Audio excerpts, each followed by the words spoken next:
आम्ही स्वार्थी झालो. का स्वार्थी झालोय? आम्हाला फक्त स्वतःचीच गाडी, स्वतःचीच नाडी, स्वतःच्याच बायकोची साडी आणि स्वतःचाच फ्लॅट याच्या पलीकडे आम्हाला काही दिसत नाही. समाजासाठी आम्हाला काम करायचं आहे, समाजाच्या उद्धारासाठी आम्हाला काम करायचं नाही. समाजाचं वाटोळ झालं तरी चालेल, मात्र आपला फ्लॅट, आपली गाडी आणि आपलीच माडी शाबूत राहिली पाहिजे. ही विचार शिकल्या सवरलेल्या माणसाकडून येतं. शिवाजी राजांच्या काळात माणसं शिकलेली होती का? पढ़े लिखे लोग थे क्या शिवाजी राजे के काल में? नहीं थे. संभाजी राजाच्या काळामध्ये शिकलेली माणसं होती का? फारशी लोक नव्हती. डॉक्टर बाबासाहेब आंबेडकर के काल में पढ़े लिखे लोगों की कमी थी.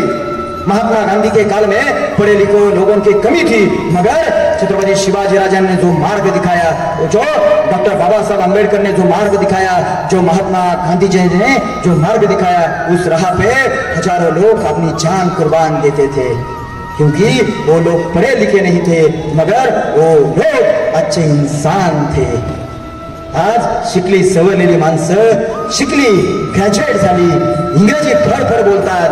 आम्ही 5 स्टार मध्ये जेवण करतो, आम्ही 7 स्टार मध्ये राहतो, मात्र समाजाच्या उन्नतीसाठी, अशा शिवजयंतीच्या कामासाठी 500 रुपये सुद्धा देणगी द्यायला मागे पुढे पाहतो. याच्यासारखी दुर्दैवाची परिस्थिती या देशामध्ये कोणती आहे? माय बापो, शिवाजी महाराज आता या देशात